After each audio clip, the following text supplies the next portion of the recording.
శుభోదయం. ఈనాటి విశేషం ఆడి కృత్తిక.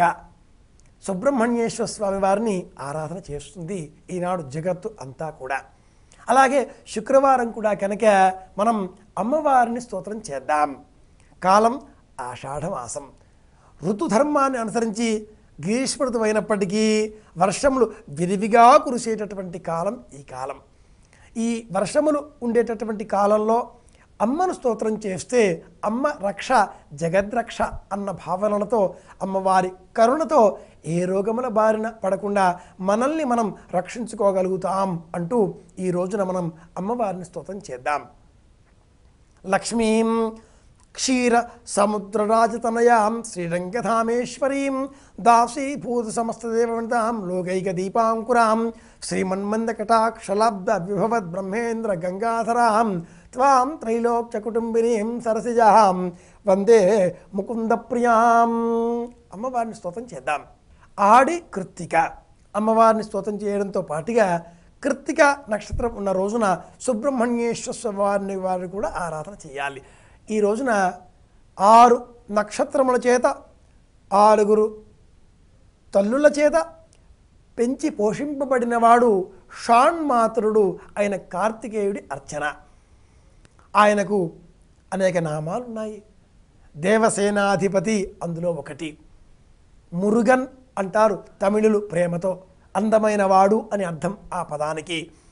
అలాగే దేవసేనాధిపతి మనలో ఉండేటటువంటి సమస్తములైనటువంటి అభిజ్ఞలకు అతడు నేతృత్వం వహిస్తూ ముందు బెత్తం పుచ్చుకొని మనల్ని మార్గదర్శనం చేస్తుంటాడు. మనం సవ్య మార్గంలో ప్రయాణించాలి. ఈ సవ్య మార్గాన్ని ఇలా అంటూ నిర్దేశిత పథాన్ని ఏర్పాటు చేసి మనల్ని ముందుకు తీసుకువెళ్ళేటటువంటి వాడు కార్తికేయుడు కనుక ఆయనను మనం దేవసేనాధిపతి అన్నాం. మన దేవతలు ఎక్కడా? ఇదిగో ఈ శరీరంలోనే ఉన్నారు. సకల దేవతా నిలయం మన దేహం. గంగ ఇక్కడే, సరస్వతి ఇక్కడే, యమున ఇక్కడే, కృష్ణ ఇక్కడే, గోదావరి ఇక్కడే, అన్నీ ఇక్కడే ఈ దేహంలోనే. అలాగే ఇంద్రుడు, విష్ణువు, బ్రహ్మ, రుద్రుడు సకల దేవతలు కూడా ఇదిగో ఈ హృదయంలో ఉంటారు. త్వం బ్రహ్మాస్త్వం విష్ణుస్త్వం రుద్రస్త్వం ఇంద్రస్త్వం అగ్నిస్త్వం వాయుస్త్వం సూర్యస్త్వం కనుక సకల దేవతా నిలయం ఈ దేహం. వేదం ఈ శరీరాన్ని ఎలా పోలుస్తుంది అంటే పోల్చే సమయంలో నవరంధ్రాలు ఉన్నాయిట, 7 కోణాలు ఉన్నాయిట అని చెబుతుంది. యో వేదాదో స్వర ప్రోక్త. ఆ ఓంకారం కూడా మన మనస్సులోనే ఉంది. శరీరమే మనస్సుకు ఇప్పుడు ఆలవాలమైంది కనుక ఈ దేహం, ఇందులో దేవతలు ఉన్నారు. ఇక్కడ స్వర్ణపురి ఉన్నది, స్వర్గపురి ఉన్నది, ఇందులో ప్రాణం ఉన్నది. అది చైతన్యం, అది బ్రహ్మస్వరూపం. ఈ చైతన్యం బ్రహ్మస్వరూపం ఆలవాలంగా అయినది కనుకనే ఈ దేహం పవిత్రమైనది. దీన్ని మనం రక్షించుకోవాలి. దీన్ని మడితో శుచిగా చూసుకోవాలి. సవ్యమైన ఆహారాన్ని అందించాలి. మనస్సు చేసేటటువంటి భావనలు సవ్యంగా ఉంచుకోవాలి. అందువల్ల ఈ దేహాన్ని ఆశ్రయించినటువంటి జీవుడు పరిశుద్ధుడై ఉన్నత మార్గాల వైపు ప్రయాణించగలుగుతాడు. ఉన్న క్షేత్రంలో నుంచి ఉన్నత క్షేత్రాల వైపు ప్రయాణించగలగాలి అంటే ముందుగా శరీరమాద్యం ఖలు ధర్మ సాధనం.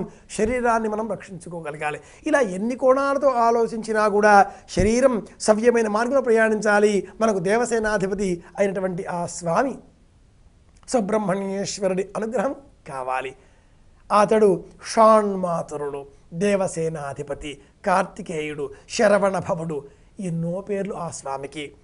కృత్తిక నక్షత్రం నాడు స్వామి జన్మించాడు కాబట్టి ఆడి కృత్తిక అన్న పేరిట తమిళనాడు వెలిసినటువంటి స్వామివారి క్షేత్రాలు 6 క్షేత్రాలు ఉన్నాయి. సుప్రసిద్ధ క్షేత్రాలు పళని వాటిలో ఒకటి. అలాంటి పళని మొదలైన దివ్య క్షేత్రాలలో ఈరోజు పరమాద్భుతంగా స్వామివారి సేవలు నిర్వహింపబడతాయి, ఉత్సవాలు నిర్వహింపబడతాయి.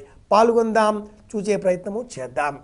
సుబ్రహ్మణ్యేశ్వర స్వామి వారిని అర్చించినందువలన వారి మాతృదేవత లక్ష్మీదేవి, పార్వతీదేవి, జగజ్జనని, కాత్యాయిని అమ్మవారు మాతృస్వరూపం ఆనందిస్తుంది కదా.